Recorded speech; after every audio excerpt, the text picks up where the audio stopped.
Türkmenistanda gazly içkileri öndüren Coca-Cola Türkmenistan kompaniýasynyň zawody öz işini hinidem gaýtadan dikeltmedi. Şeýle-de Azatlyk radiosynyň habarçylarynyň söýlerine görä, kärhananyň işgärlerine häzirki wagtda aýlyklar gejikdirilip berilýär.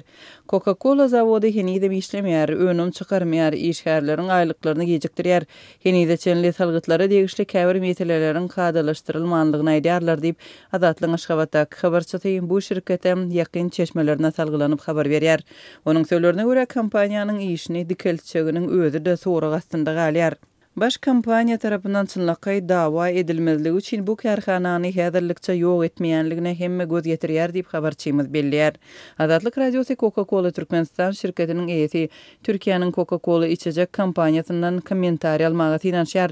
Coca-Cola Türkmenistan öz işini 2017-nji ýylyň dekabr aýynda bökdäpdi. Şonda azatlygyň ygtybarly çeşmeleriniň gizlilik şertlerinde aýtmaklaryna görä, kompaniýa öz işlerini bökdemegi bilen bir wagtda önümçilikde işleýän işgärleriniň bir bölegini işten boşadypdy.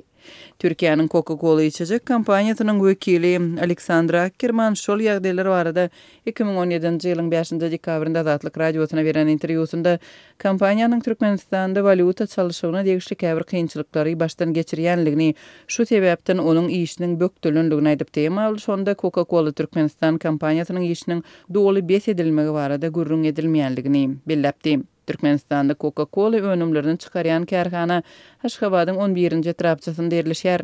2016-njy ýylyň başynda nakt valyuta çalyşygyny gadagan eden Türkmenistan şondan beri telekeçileriň valyuta çalyşmak mümkinçiliklerini ençemegedek çäklendiripdi.